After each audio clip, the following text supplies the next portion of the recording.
Cindy. It's an honor to be here to make some introductions, and I was asked to make a few comments. I wrote them out because there was also a time limit on them, and I have a certain propensity. So thanks for the invitation to be here at this remarkable gathering of the Sustainable Consumption Research and Action Initiative, which I have to admit I did not know about before I was asked to do this introduction, and then was fascinated to learn more. I'm honored to be able to welcome you this afternoon on behalf of the Climate Change Institute and introduce our next keynote speaker, Dr. William Rees.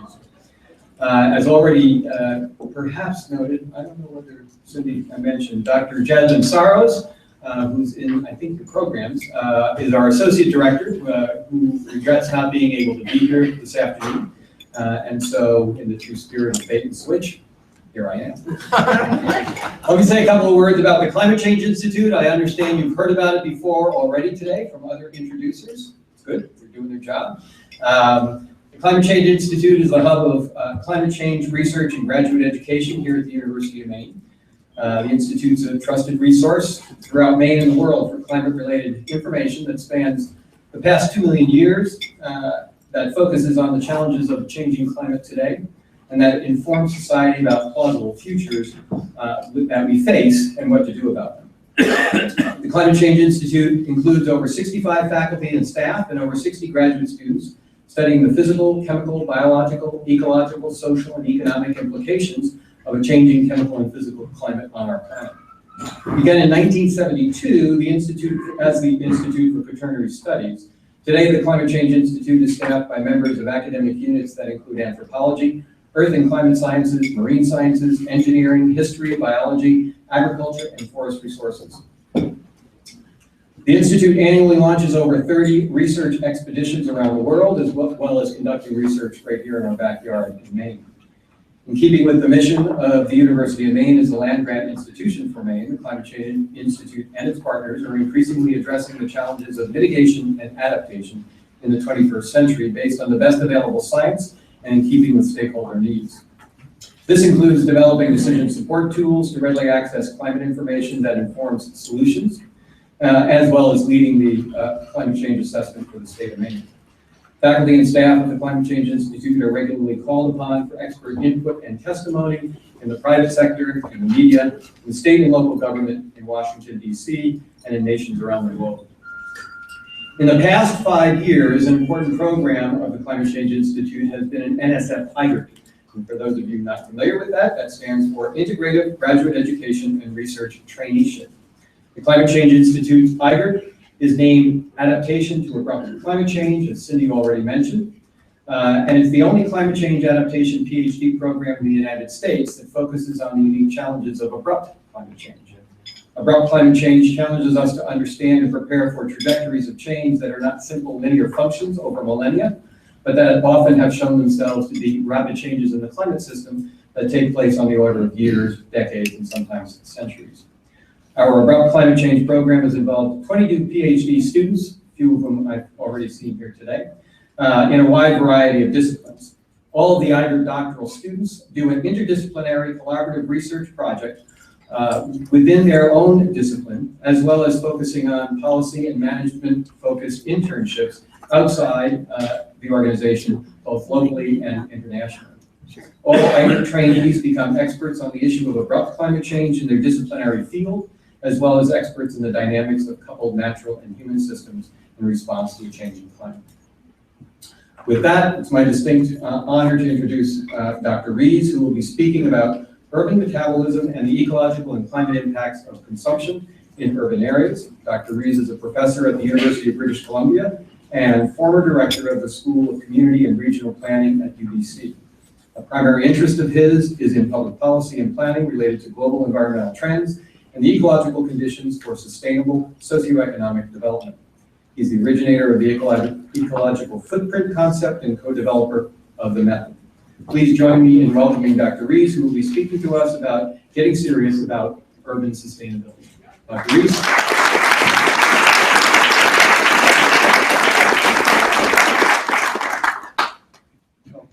Pardon me. Thank you very much, Ivan, particularly for your sponsorship of my being here.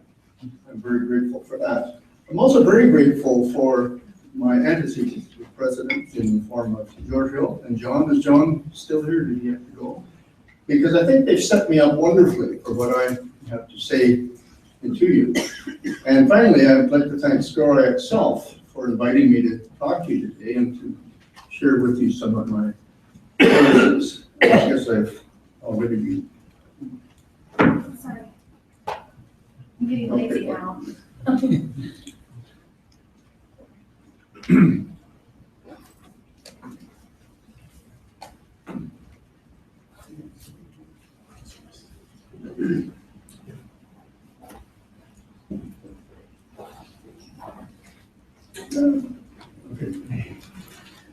I guess I'm motivated in the current stage of my life by two things. The first is a sense of urgency, which frankly I don't generally feel is shared by a lot of my academic colleagues. And perhaps it comes because of a basic understanding of complex systems dynamics and rates of change associated with exponential or geometric growth. So I want to share with you, just to give you a sense of this, a little anecdote that Albert Bartlett used to say in getting people attuned to thinking in these terms. Imagine a pond in which there's a single lily pad. 30 days later, the pond is completely covered with lily pads. The pond, or rather the lily pad, replicates itself on a daily basis.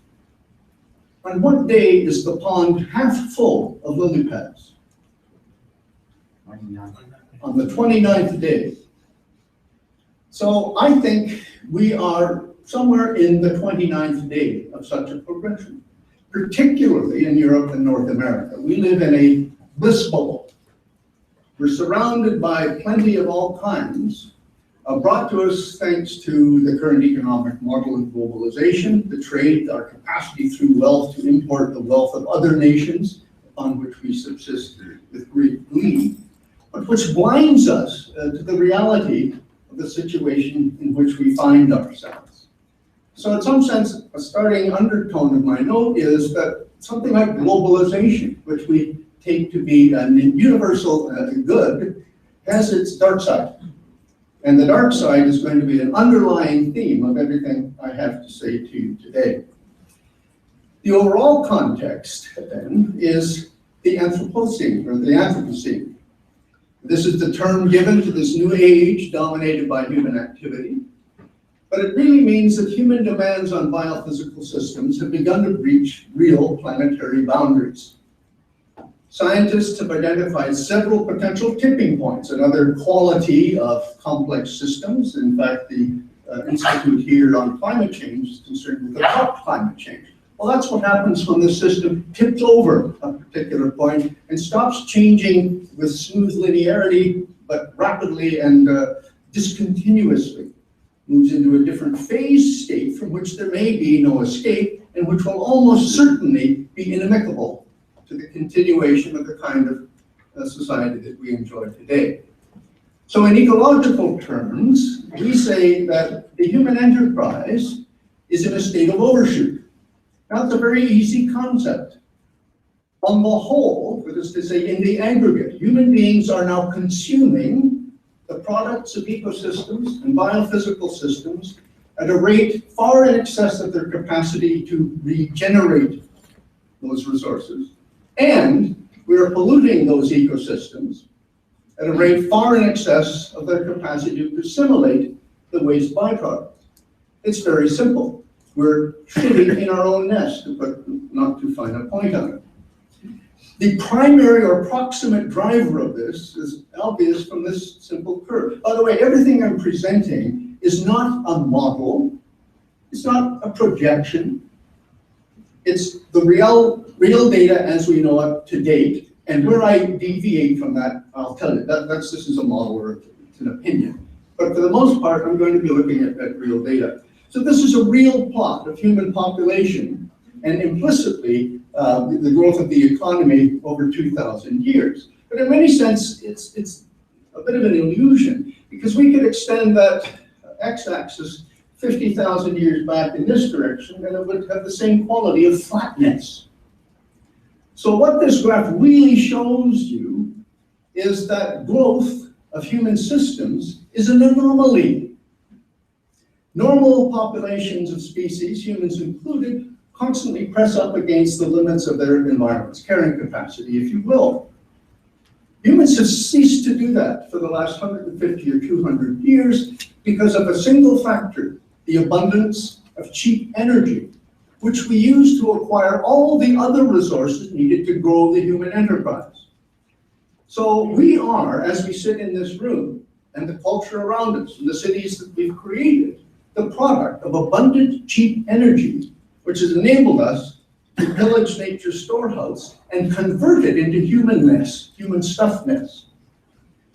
Ironically, we've heard over and over again how growth is the norm. And what this graph shows clearly is that of the 10,000 generations of humans that have existed, or even 2,500 since the emergence of modern man 50,000 years ago, 2,500 generations of people did not see growth or technological change sufficient in their lifetimes even to notice it. So what our culture has come to take as the norm, and which every day we hear the need to continue to kickstart the economy and all of that, is the single most anomalous period in the history of our species. And it lasted perhaps 8 generations. So 8 generations of people have experienced sufficient change in their lifetimes, growth in the economy, in technology, and in human numbers, to notice it. Now, I mentioned that I think this is a product of fossil fuel, and this kind of makes the connection. We see here 3 graphs that plot the ratio of population in 1850 to the population expected to exist in 2030, and does the same for gross consumption of oil and per capita consumption. And you can see from this the extent to which the growth of our own enterprise is associated with the explosive growth in the use of energy. In fact, I believe it is not merely an association, it's largely a causative. And one thing that exponential growth shows us is that in the last 40 years, the last doubling of the human enterprise, we use more energy than in all previous doublings in the history of humanity. And if the human economy doubles again in the next 40 years, using energy in the same way, whatever form it may take, then we will use more energy in the next 40 years than we have in all previous periods of doubling. In other words, in all previous human history. So that's the framework in which we have created what I call gross human ecological dysfunction. We have tapped into a source of energy to overexploit the ecosystems that sustain us to the point that they are losing their capacity to regenerate that sustaining quality. Fish stocks are collapsing, soils are eroding 10 to 40 times more rapidly than they regenerate, tropical forests are disappearing. In this region, bird populations are 30% lower than they were 50 years ago, and 30% of North American bird species will be extinct by 2050 if current trends continue. I could go on, many of you are familiar with these arguments.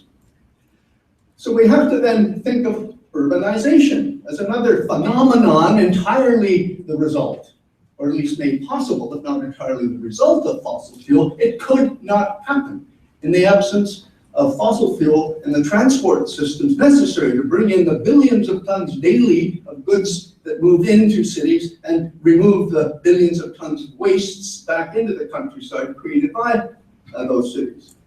The problem is that we have an economic model which is completely misguided and dangerously misrepresentative of the nature of biophysical reality. We operate the global economy using a neoliberal economic model which does not include ecosystems or any reflection of the dynamics of biophysical systems in its internal dynamics. This is like trying to drive a spaceship using a Volkswagen, mechanical manual of some kind or other.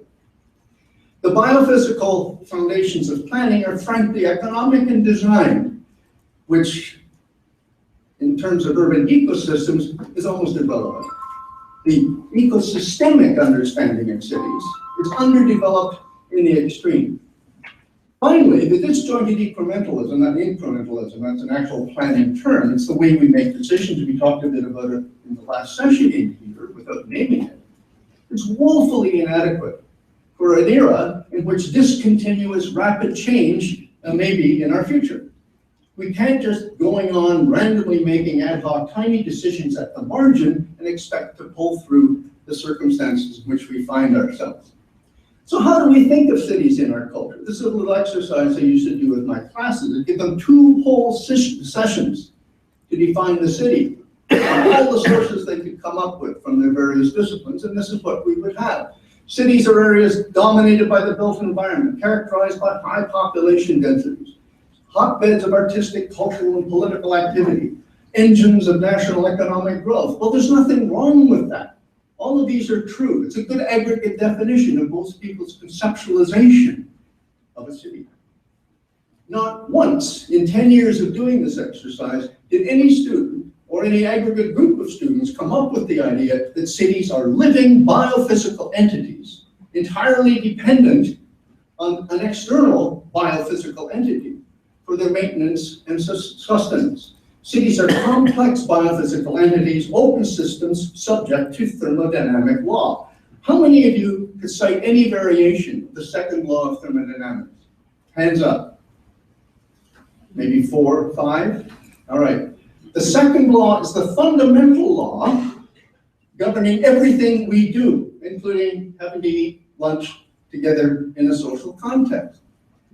It ought to be taught at public school as the fundamental basis for existence, even. Basically, the second law says that all systems undergo spontaneous change that invariably increase the entropy or the disordering of that system.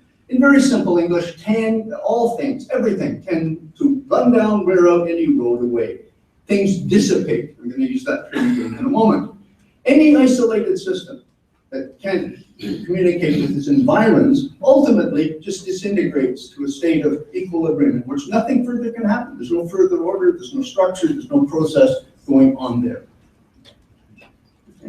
Without costly intervention, and this is a key that we have forgotten in our culture, entropic change, that invariable disintegration, thermodynamic equilibrium, is unidirectional and irreversible. A simple model. How many of you have ever seen an old junker automobile out in somebody's garage for 20 years spontaneously return to showroom condition? It has never happened. Not spontaneously, you can spend a huge amount of money and effort on it, but it won't do it by itself. Now, people say, oh, well, that's his theory. Here's what one of the great physicists of the last century said about the second law of thermodynamics, Sir Arthur Eddington, when queried. Thermodynamics is the supreme position among the laws of nature. If your theory is found to be against the law, the second law of thermodynamics, I can give you no help. There is nothing for it but to collapse in deepest humiliation. We are living in a culture that is operating as if the second law of thermodynamics doesn't exist and has no influence on our well-being, which takes us immediately into the idea of a dissipative structure. You are a dissipative structure. A dissipative structure is a structure subject to the second law of thermodynamics. You are rotting and decaying before my very eyes, some of you faster than others. But as living entities, we can resist the power of the second law by importing useful energy and material from outside ourselves and converting a small fraction into new me. We build ourselves at the same rate in most of our lives as we decay, and hence apparently defeat the second law. At some point we lose our grip and die, but the point of the matter is, for the most part, living entities are able to act as dissipative structures, meaning they import energy and material, convert a small fraction of it into themselves, and dissipate the rest into their environment as useless, degraded waste, only a fraction of which can be recycled. Cities are dissipative structures on a grand scale. Cities can maintain themselves and grow underscoring only by importing usable energy and matter or neg entropy from their environments and exporting useless wastes or entropy back into those same environments. It follows that beyond a certain scale, Urban civilization will destroy its host system.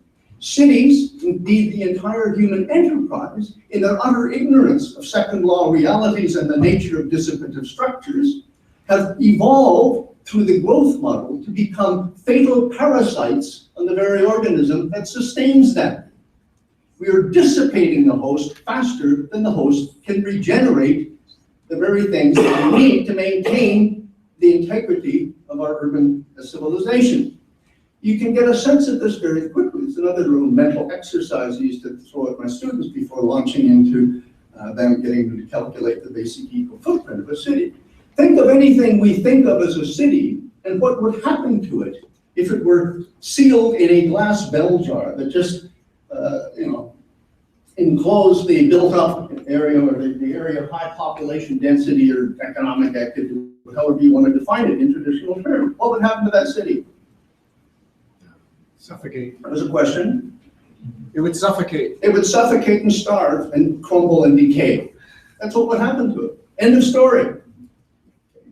And the only reason it doesn't do that is because cities are concentrated nodes of intense energy and material consumption and waste production. Now we, in our mental models of ourselves, think of a city as the engine of economic growth. We think of the human enterprise as a productive enterprise. And there's no denying it. Look, we produce computers and cell phones and tables and buildings and all the rest of it. But the production of that kind of negentropic order, these are all ordered, highly technical structures, requires the dissipative destruction of a vastly larger quantity of energy and material, which we dissipate and never see because we have good sewer systems and an atmosphere that takes it away and so on and so on. Climate change is a waste management problem. Carbon dioxide is the single largest waste product by weight of every single industrial culture. It's the dissipative byproduct of the use of fossil fuel to create the structure in the first place. The other byproducts are the energy that's released by which we manufacture and do all of the other things that we do. So from a biophysical thermodynamic perspective, cities are nodes not of production, but of consumption. The complementary and vastly larger and increasingly global productive land component of the city is external to the city itself. Okay.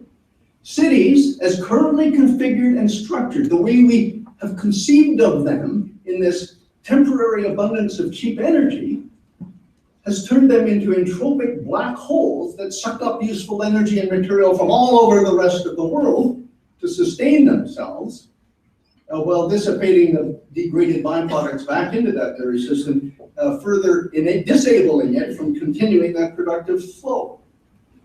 So when I started to understand these ideas, it's obvious that we ought to learn to measure how much land, how much productive ecosystem is needed to produce at least the biological resources, the food and fiber that cities require, and to assimilate at least the carbon wastes that cities produce.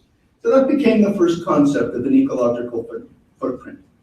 You have an ecological footprint. The first question of human ecology ought to be, and every child should ask this question rather than say prayers, they ask before they go to bed, how much of the Earth's surface is dedicated to supporting just me, in the style in which I am accustomed, and who the hell's taking care of it? How many of you have even thought about that remotely for a minute? Well, I did. That's why I'm such a neurotic. But a corollary to this is that we're all competing for the remaining biocapacity of the planet. And guess who's winning? What's the word you're using for unethical consumption? Decadent.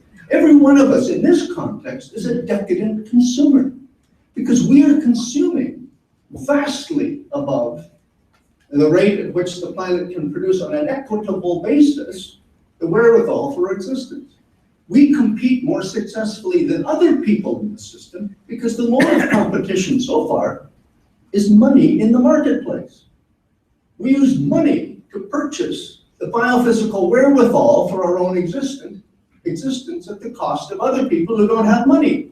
And it's getting worse now through the phenomenon of land grabbing.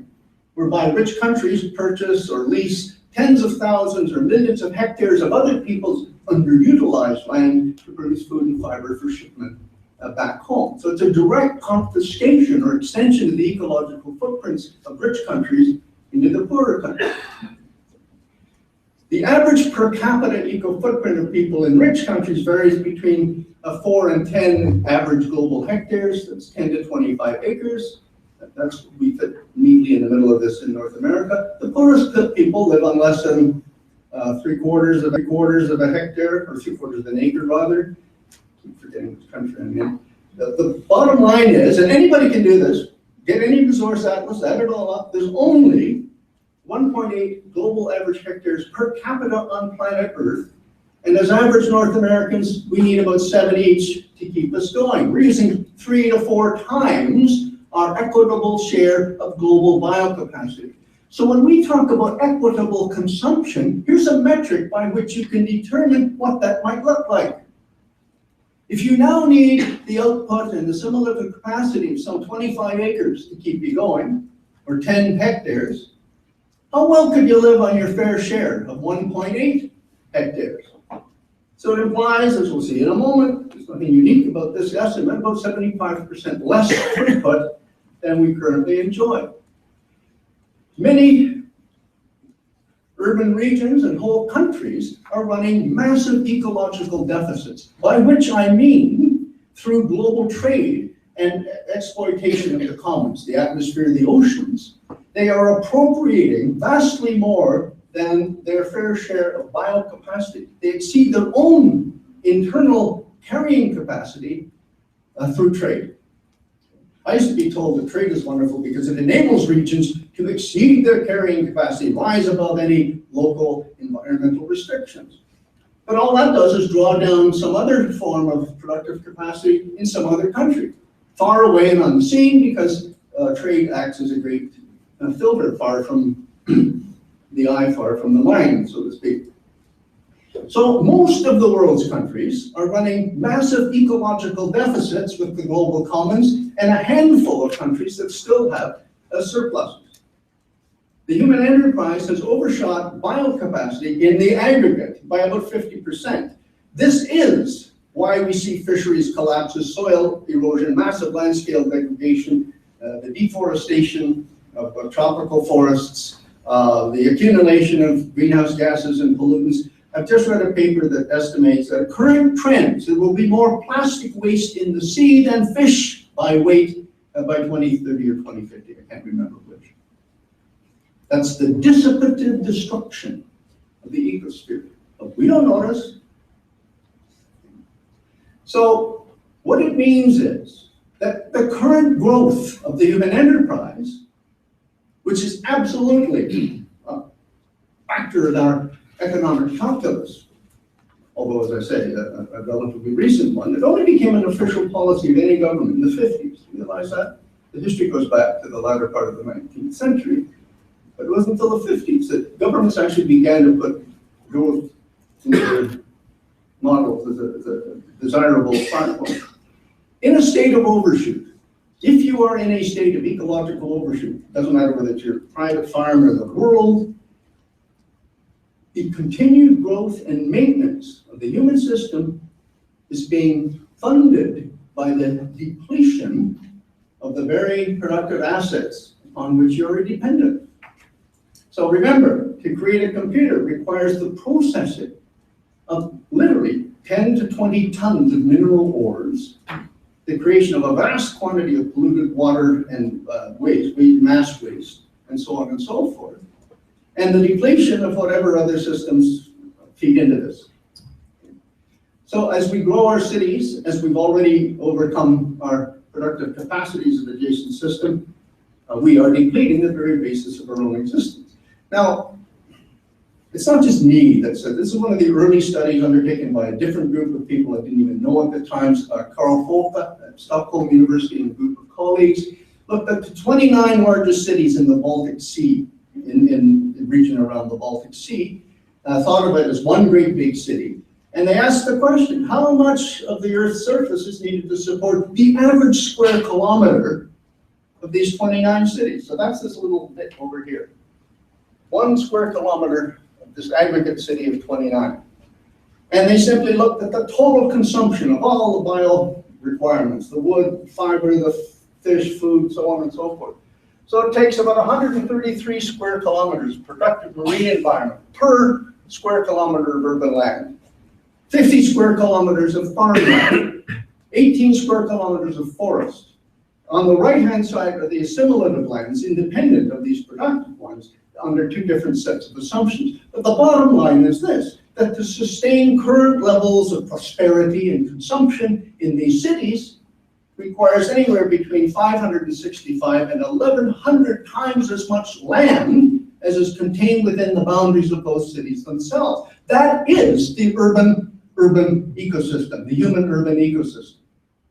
So when we read in the literature about the urban ecosystem as, whatever is constrained or confined within the boundaries of the city, that's a tiny fraction of 1% of the actual human ecosystem as specified by the material and energy flows needed to sustain that population.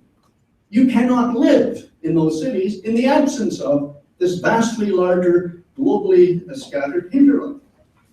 Look at Tokyo. I worked in Japan for a bit on this particular issue. Tokyo, single city, population 33 million at the time of this study, 3 or 4 years ago. Population of Canada, by the way, in a single metropolitan region. Its total eco footprint was 4.9 global average, or 4.9 global average hectares per capita, which amounts to 161,700,000 hectares. That's how much land Tokyo requires. Well, it turns out it's 344 times larger than the whole disparate region. So that's in the same order of magnitude as the Scandinavian study.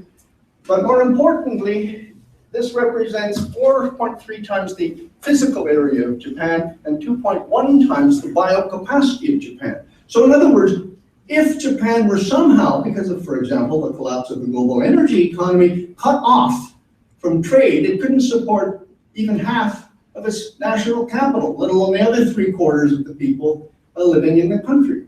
So cities, every one of them, are so utterly dependent on these trade flows, and yet we're unconscious of that reality because they're not part of our dynamic thinking about the nature of our cities.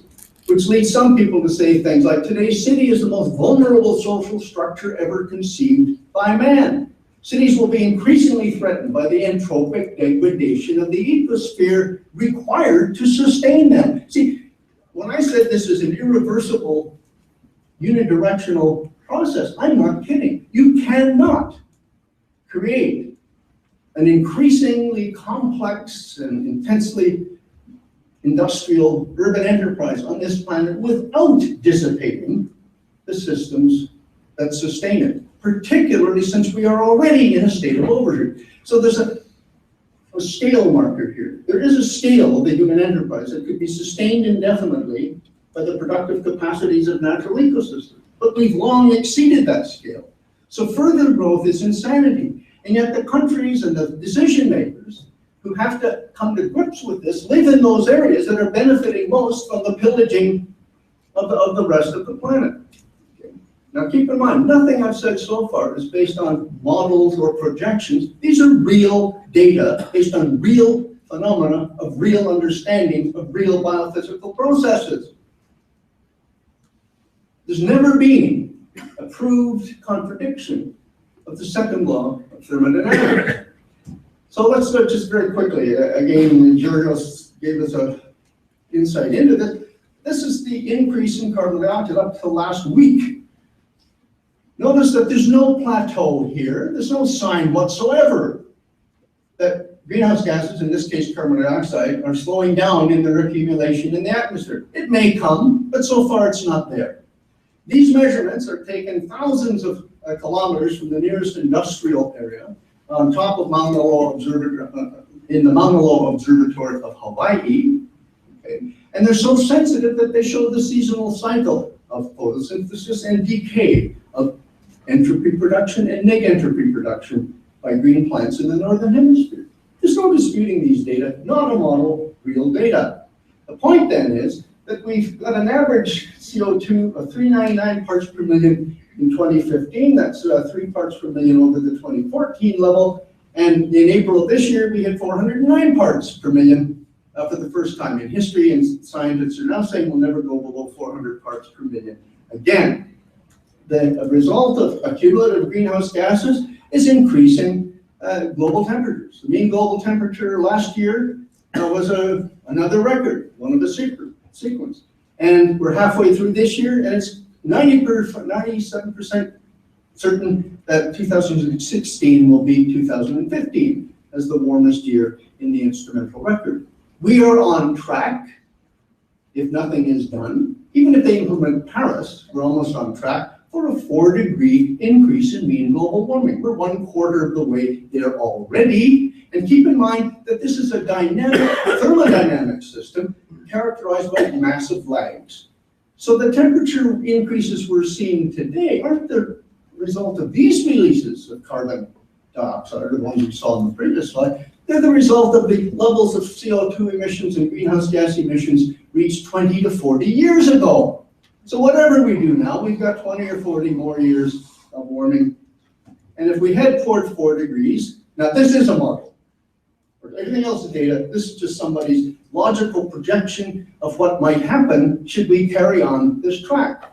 You will notice that most of India and China, parts of Mexico, the southern United States, South America, are uninhabitable deserts, or at least too dry to produce crops and other conditions necessary for human life.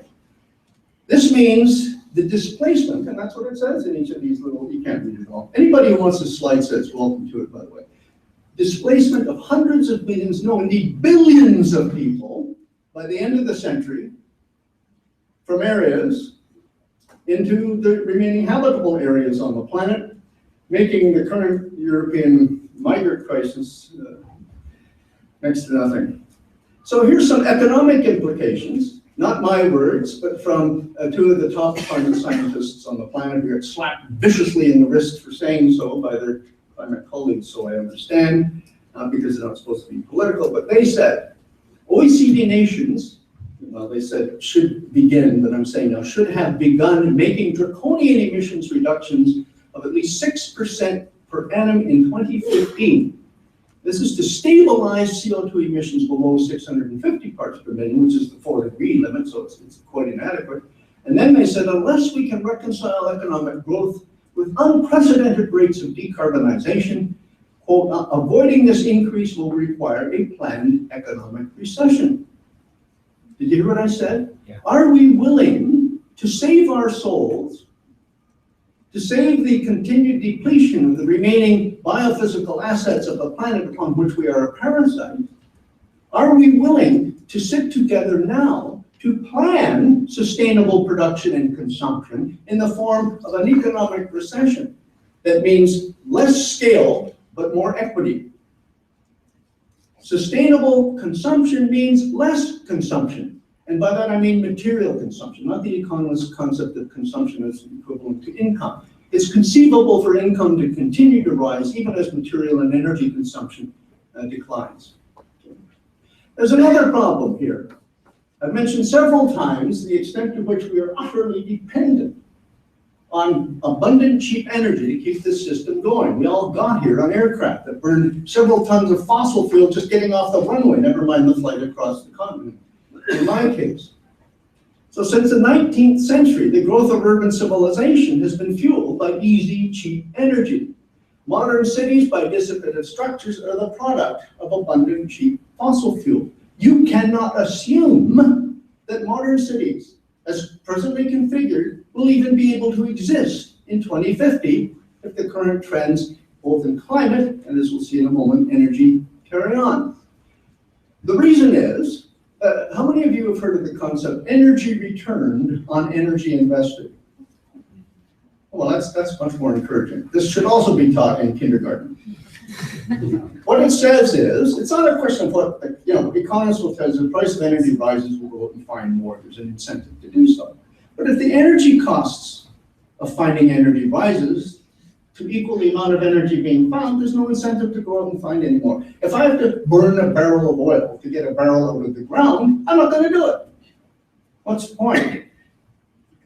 So if we go back to the 1950s, the EREOI was about 100 to 1. Took a barrel of oil, you get 100 out of the ground. Easy going in North America. Today it's about 10 to 1.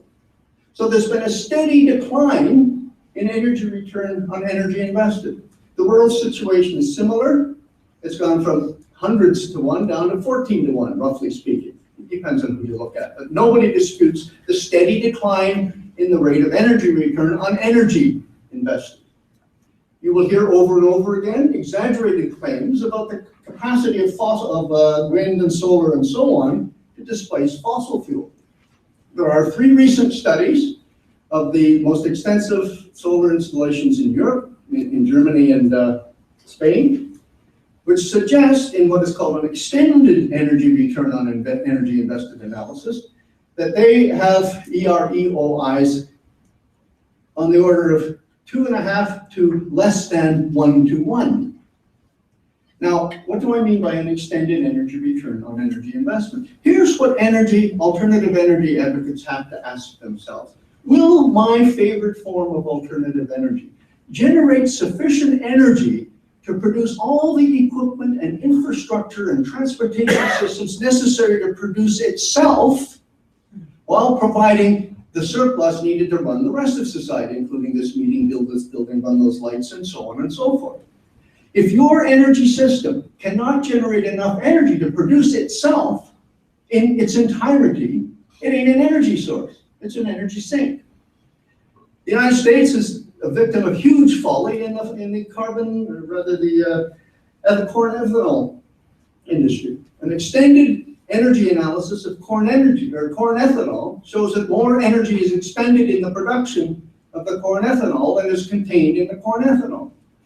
In this case, it's only done because of the massive subsidies provided by you, the taxpayers, to the Monsantos and others. By the way, there's huge subsidies to corn growers as well as to the ethanol producers. What a game. It's a travesty. It's an absolute travesty. The goals are to reduce dependence on Arab oil, to reduce carbon emissions, etc. It does neither of those things and simply digs the hole deeper because of the inevitability and irreversibility of the second law of thermodynamics. Now, so we see then is a declining energy return on energy investment in our most prolific and productive fuel ever, fossil fuels of all kinds, and no visible substitute that we can rely on. Now, I'm not saying this is the future, I'm just saying it's what it's like right now. There may be great innovations that we cannot predict, but should we be planning our lives based on hope, or should we be planning our lives based on extant, measurable, current, right now trends that have some meaning in the kind of framework I'm trying to construct here? Okay. So, Charles Hall was one of the great innovators in this whole domain of energy return on energy investment. And he showed me a series of slides of which I've just taken 2 to make the point. This series goes over several decades, but I've grabbed 2007 to give you a kind of a model of the thermodynamic realities of our economy. A huge amount of energy is needed to produce the economic activities that we count as GDP. At present, because we are in an energy bubble, much of the GDP can go to consumption, and a lot of that, most of it, in fact, is discretionary. You have a choice of what you want to consume. Okay? Discretionary income. It's the money you can spend on anything. You don't need to spend on food or transportation or housing or whatever it might be. And you'll notice this is an absolute requirement. I put in these boxes to tie this slide to my presentation. That box, which is called investment, is really a second law requirement to maintain the physical integrity of the entire enterprise. And you'll notice that one of those investments is investment in the acquisition of new energy. So in 2007, a relatively large return on energy invested. Now, just taking the trend that has already been established and that I mentioned, the declining EREOI, this is what things look like in 2050. I'm going to jump back and forth.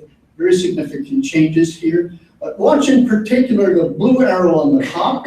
That's the energy invested to get a comparable or slightly larger quantity of new energy, which the system will be larger, the economy will be larger.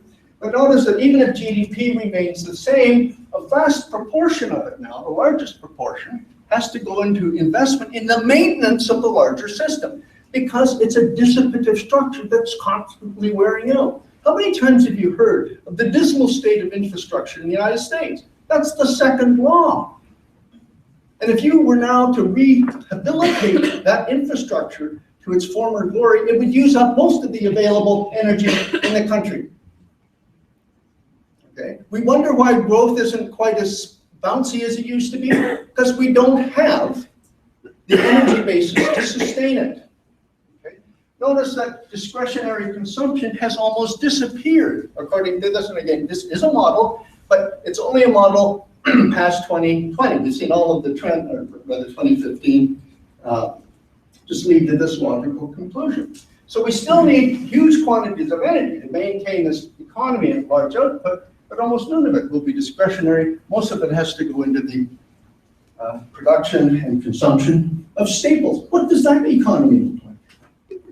That's a question for sustainable production and consumption. What does that economy look like as opposed to this economy? How do people's lives change when most of the output of the economy has to go in either to investment and repair or staples production for an ever larger population, which, by the way, the United States is growing faster than any other OECD country. So this is the reality that we are embedded in, except for that last slide, because it's just a projection. It may not happen. It may not happen for any number of reasons. We live in a discontinuous system. The system may blow up before we get to that state, which at least is a stable configuration. Now, look, the second reason that motivates me to come to these meetings is because of our alleged capacity as an intelligent species. Okay? We pride ourselves on being evidence of intelligent life on Earth. Okay? What are the marks of intelligence? Well, the capacity to reason from the evidence, to look at what's before us, and to act accordingly. No other species has this capacity to the same degree that human beings do. Well, they respond to signals from their environment, but we are the only species privileged enough to sit down and contemplate the implications of the data before us. We are the only species capable of creating grand plans that will change the future in which we find ourselves. The only species. These are unique human qualities that set us apart from any other species that has ever evolved, to the best of our knowledge, certainly on this Earth, but not necessarily elsewhere in the universe. So why is it that we have abandoned, John was mentioning Heidegger and some of Heidegger's quotes. Heidegger also said, mankind today is in flight from thinking. Mankind today is in flight from thinking. Maybe he said humankind to be not sexist about it. But the point is, we've given up the deeply contemplative thought process required to understand the systems that we are embedded in, to seek meaning in the lives that we are actually leading. We're frittering it away on this endless pursuit of something that is destroying us. We are in flight from thinking, the greatest gift that we have that separates us apart from other species. And the second element of that is the capacity to plan. Now, I'm indoctrinated. I was a director of planning school for some number of years. But the assumption is we can look at the information, we can form goals, objectives, we can derive policies to achieve them and move us toward a desirable end. Planning is the means toward an end. When we abandon our lives to the marketplace, we abandon the unique qualities that make us human. The capacity to think and to plan. The market will solve all our problems. It's become the major source of value in our society.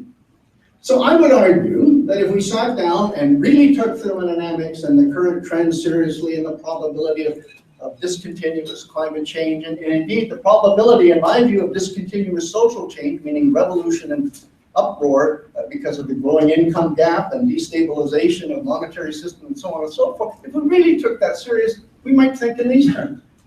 Take all possible measures, carbon taxes, resource depletion taxes, lifestyle changes to induce the conservation needed to do two things. Dramatically reduce fossil fuel use and emissions, while ironically extending the fossil fuel era until adequate substitutes can be found. You see, we're caught between a rock and a hard place. We keep burning fossil fuels at the current rate, we're subject to catastrophic climate change, but we need the fossil fuels because we don't have a suitable substitute. So when I talked about a 50 to 70% reduction in consumption, we can do it. The technology's there. You'd reduce your emissions by that amount, which is getting close to the targets needed, while maintaining a sufficient energy flow to keep some kind of civilization going until we can, if we ever can, find adequate substitutes.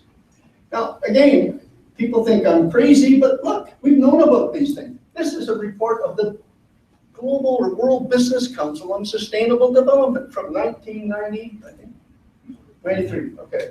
Industrialized, direct quote, industrialized world reductions in material consumption, energy use, and environmental degradation of over 90%, this is back in 1993, will be required by 2040 to meet the needs of a growing world population fairly, the equity thing, within the planet's ecological needs. So they looked at all the trends and directions and capacities of systems to produce and population, and said, so look, the only way we can do this sustainably is if rich countries come down by 90% to create the space for the poor non-consumers to grow to adequacy, but we all have to do that within the viable means of nature. We can't destroy the productive systems, the photosynthetic output, the fish, cat, etc., etc. This is more recent, the Tyndall Center. This is the highest level of climate research in the United Kingdom. To avoid a mean temperature increase above 2 degrees C requires a 90% reduction of carbon emissions by 2050. Our style, we're very, very conservative in our eco-footprint measures because we don't want to be accused of exaggerating. We don't want to accuse these folks of exaggerating. We say that sustainability with equity, wealthy OECD nations should be taking steps to reduce eco-footprints by 50 to 80% at least. So, again, same order of magnitude. Now, here's the corollary. We're all talking about sustainability initiatives, urban sustainability. If your urban sustainability initiative does not result in an absolute, by which I mean not just a relative, but an absolute reduction in energy and material throughput and fairer income distribution, it's not part of the solution. And by that criterion, 99% of what goes forward as urban sustainability initiatives are not part of the solution because they do not address this fundamental question. More urban gardens and green walls and roofs and whatnot aren't part of the solution. Sorry to say, not in this context. Now, some of you are sitting there saying, "You're an asshole." But I'm telling you, if you accept the fundamentals of this, then I don't see how you can draw other conclusions. So getting serious about urban sustainability, thinking outside the box. First of all, can we assume urban form will carry on just as it has for the last, I can. We need self-governing cities, only urban regions that control as much as possible of the land and resource base needed for their own survival. We need an appropriate spatial scale, urban regional scale ecosystems and watersheds, because they're theoretically manageable. Here's another folly. What we know from complex system science is the bigger the system, the less manageable, the less predictable it is. It becomes characterized not by linear manageable changes, but by discontinuous erratic that too, erratic changes that we can't predict and can't control when they happen. We've created a global system that no human mind can wrap around, let alone control competently. We evolved as tribal beings that might meet 30 to 50 to maybe 100 people in your lifetimes in small areas. That's what we're equipped to deal with. Those were sustainable societies. But once you create a society that nobody can fully grasp and predict the behavior thereof. Look, I read this morning that the US and NATO are now going to build up their troop requirements because the Russians represent a new military threat. And yay, the business industrial complex is gearing up for the next war. That's a discontinuity of sorts, isn't it? But it's to keep your minds off this kind of problem. There's nothing else. How many of your cities have a population plan? Do you have any idea how many people you can support in the United States, let alone in your own urban region, if you should be cut off by serious energy shortages? How many of you are willing to become farmers? 98% of our food is energy-based. One farmer produces enough food now for 50 or 100 people in cities.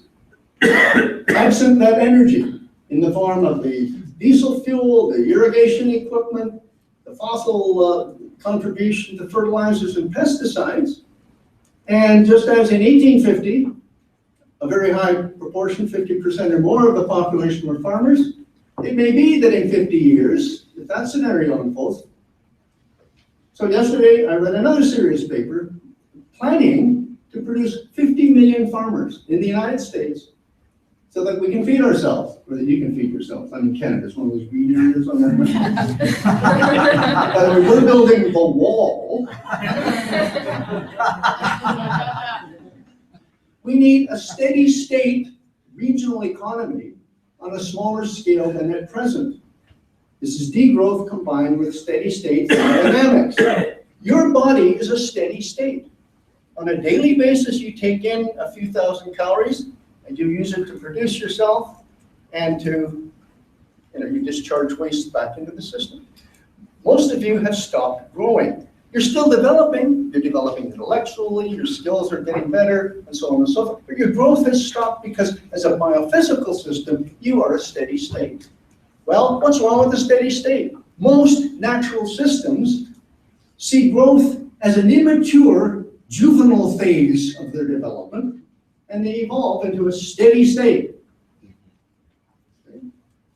Ecosystems do it, human beings do it, every other species does it, species level, or the individual level and species level for that matter. We need to do it in our cities and our countries. We need multiple redundant energy, water, food sources, and related redundant infrastructure, in particular, not fossil fuel dependent. How much of us are working on these kinds of questions? We need highly buffered food and water supplies, large storage capacity. And the reasons for that are obvious if you follow the climate change debate. We need then to move toward bioregional city states. Let's sit down. We need to implement this, but at least plan how far could we go in this direction if we are forced to do so by circumstances as they unfold in the next couple of decades. The city system has to be seen as a complete human ecosystem. Right now, the city is what's called a heterotrophic ecosystem that is solely oriented toward consumption.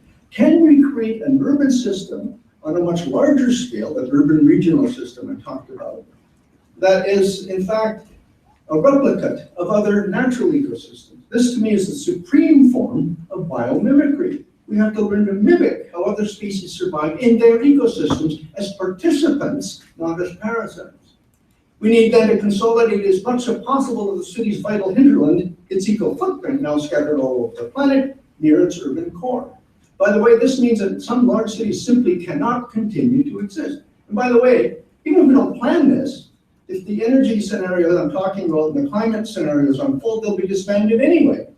People won't have a choice. But it's better to give them a choice of how we might dismantle our large megalopoli and then to let it all happen by nature.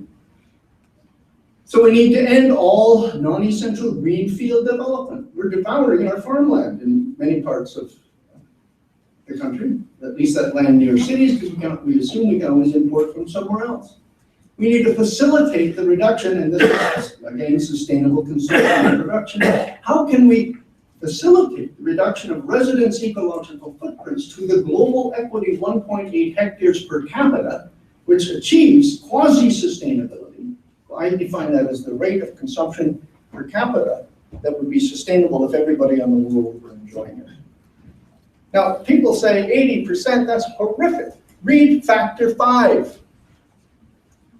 It's a book that shows we have now, in hand, off-the-shelf technologies available to reduce energy and material throughput by 75 to 80% without necessarily changing lifestyle. But we don't have the policies in place to ensure that these programs come into being. We need the taxes to create the incentives for people to use them. Nobody bought fluorescent light bulbs until governments forced them to do so. So we need a regulatory regime that causes these technologies to move into place.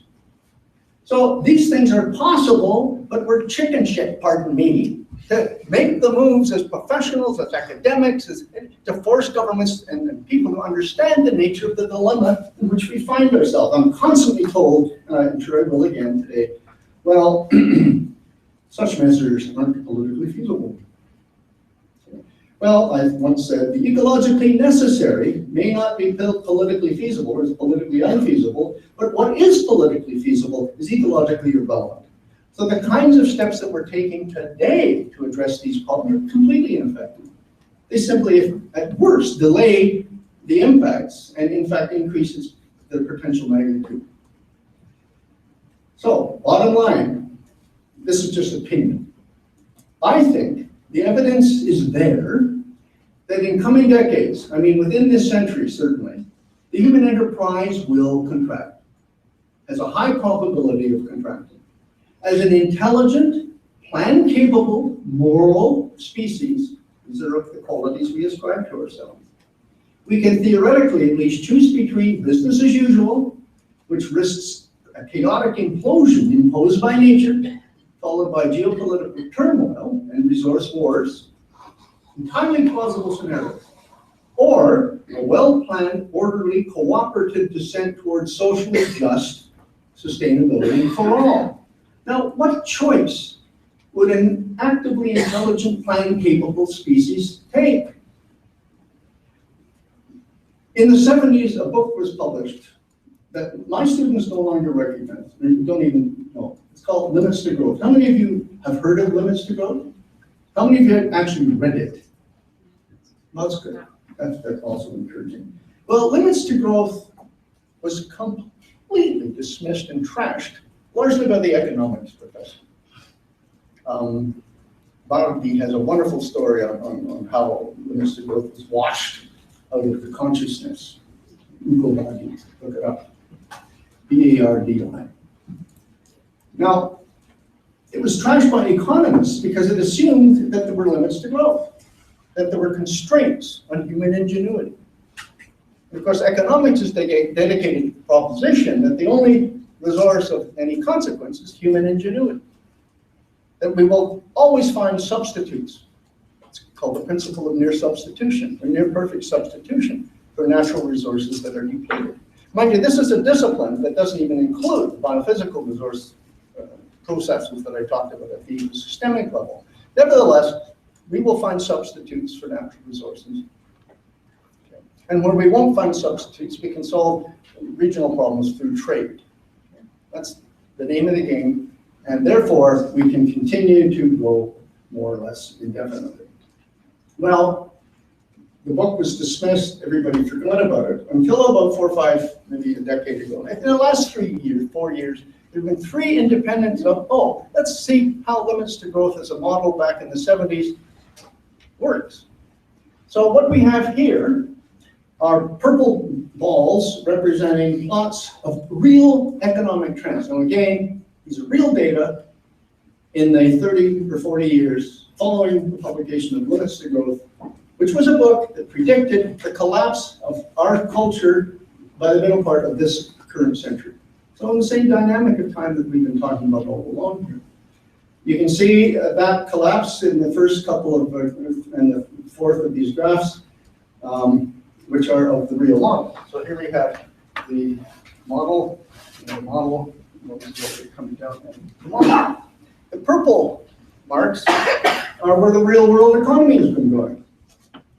So it's just interesting that the Limits to Growth model, trashed so utterly in the 1970s and forgotten by all policymakers, is making a pretty good effort at showing us how the real world is unfolding. And if these trends in the real world continue to follow the projected trends of the limits of growth model, then we are headed for something of a fall. Now, people don't like to talk about that. It's inconceivable. But remember my lily pad thing? We've got 30 days of development. We're on the 29th day. The place looks half empty. Gosh, we can just carry on indefinitely. But you're within a few hours of crossing that tipping point to having an utterly different context. And most people aren't aware that this is a path followed by dozens of previous human civilizations. I want to recommend just two books. One is Joseph Tainter, The Collapse of Complex Civilizations. The second is by Jared Diamond, called Collapse: How Complex Societies Choose to Fail or Succeed. Tainter said in a subsequent paper, what is perhaps most intriguing in the evolution of human societies is the regularity with which the pattern of increasing complexity is interrupted by collapse. So societies, he saw them as problem-solving entities that grew and complexified in response to environmental or political challenges, but they reach a point at which so much of their resources are needed to maintain the existing infrastructure. And so much is being siphoned off by the wealthy at the expense of the lower classes that people become disenchanted with the existing system. The system then becomes vulnerable to an external invasion. If you have no confidence in your government, why would you throw your body on the line to defend it, and so on. Every one of the symptoms that Joseph Tainter identifies as indicative of a society about to collapse or expand in the world, and particularly in the Western world today. Jared Diamond gives us 8 criteria to look for. Every one of them is extant in the world today. So not only is collapse a real possibility, it's a real possibility even though everything looks wonderful, if we're on the 30th day of a 30-day doubling sequence here. But it's historically a pattern that's been repeated over and over again. The difference is that this time it will be a global collapse, not just a civilization here in the Euphrates valleys or a Roman Empire or whatever it might be. Collapse seems to be an endemic quality of complex human systems as they evolve naturally along certain pathways described exquisitely in these volumes. Now we know that. So as an intelligent, planning capable species, we have the opportunity to interrupt those circumstances and cause the system to cease going to the logical conclusion of this progression at some stage, desirable stage of its evolution. But if we continue to merely hope things will get better or that a better technology will emerge, hope is a wonderful thing. Humans are, we couldn't survive without it. But if it is paralytic, and I'm submitting to you today that for many people, hope is paralytic. You need to be scared before you're going to take the actions necessary to save your family, your communities, and your country from the kinds of circumstances in which we now find ourselves. So be hopeful that you get scared enough to actually take the kinds of actions necessary to pull this rabbit out of the hat. Thank you very much.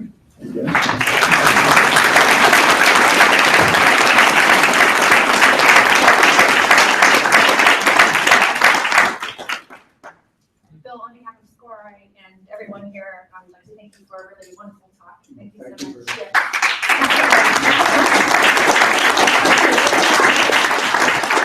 much. See, they just gone and increased my footprint again.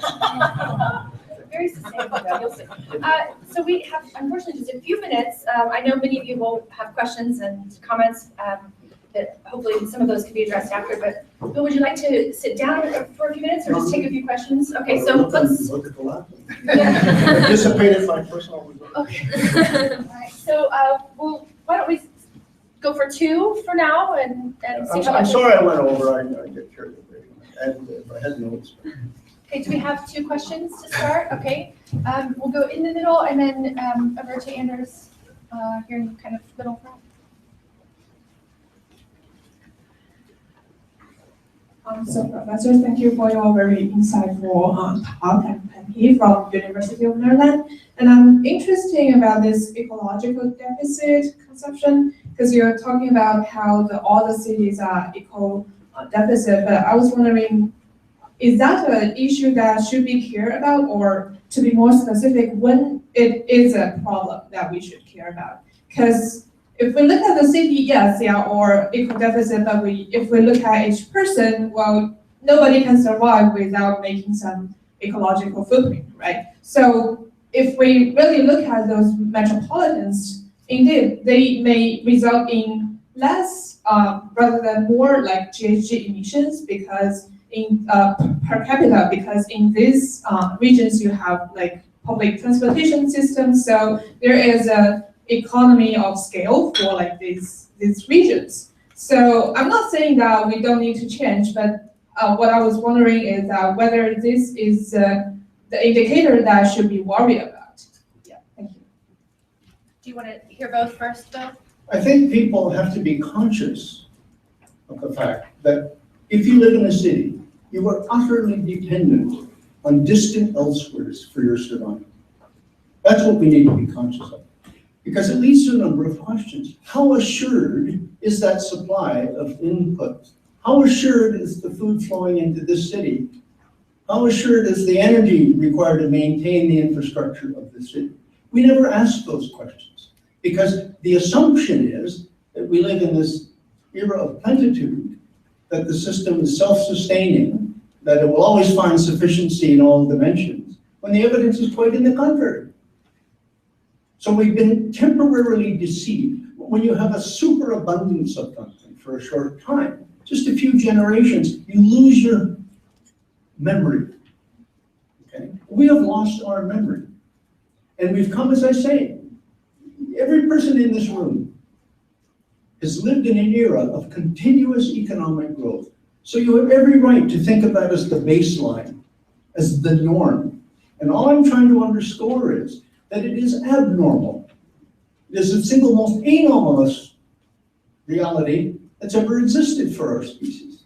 And it's entirely because we have this abundant supply of resources.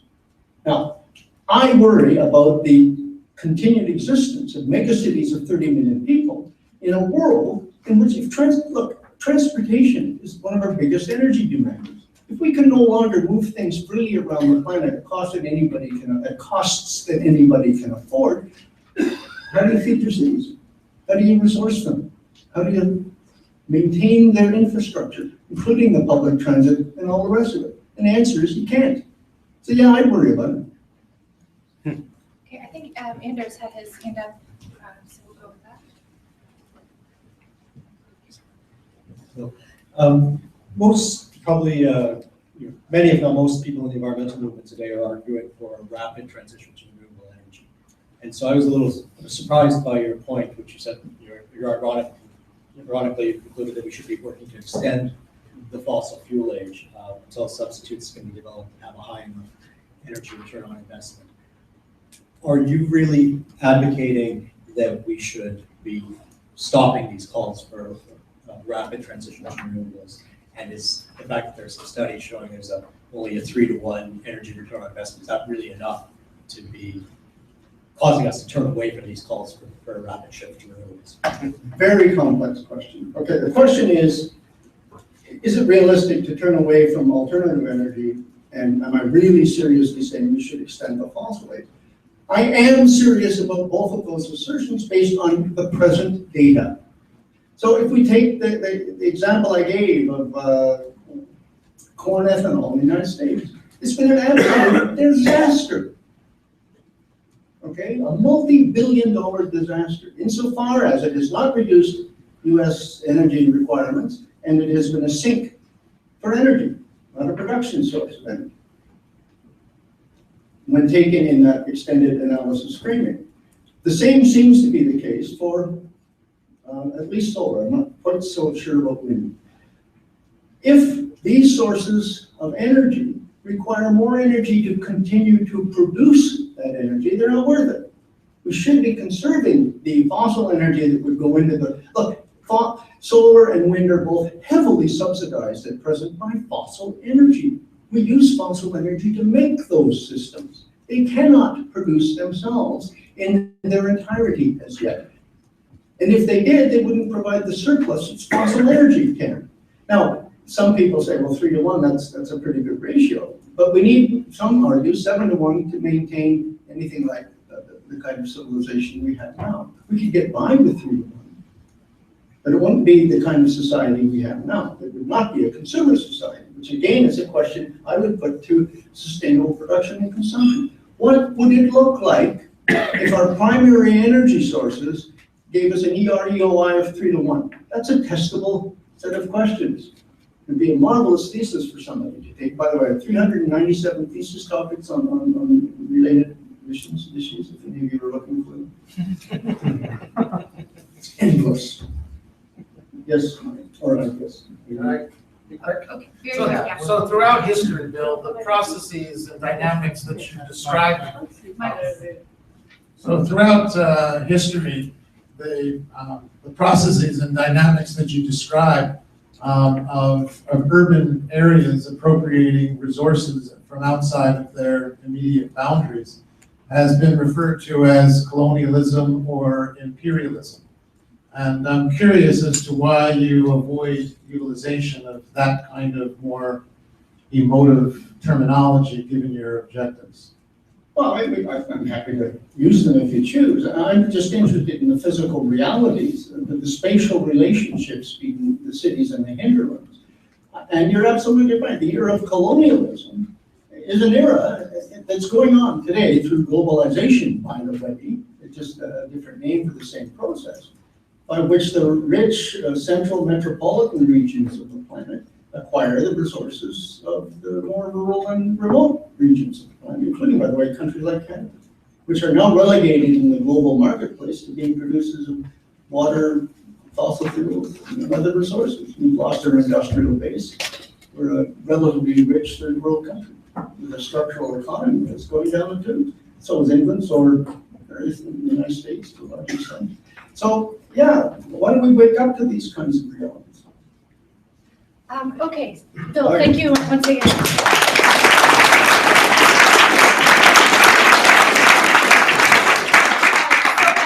I'm just going to say just a few things, but we're a little over time, so just keep in mind that the breakout session starts a quarter after.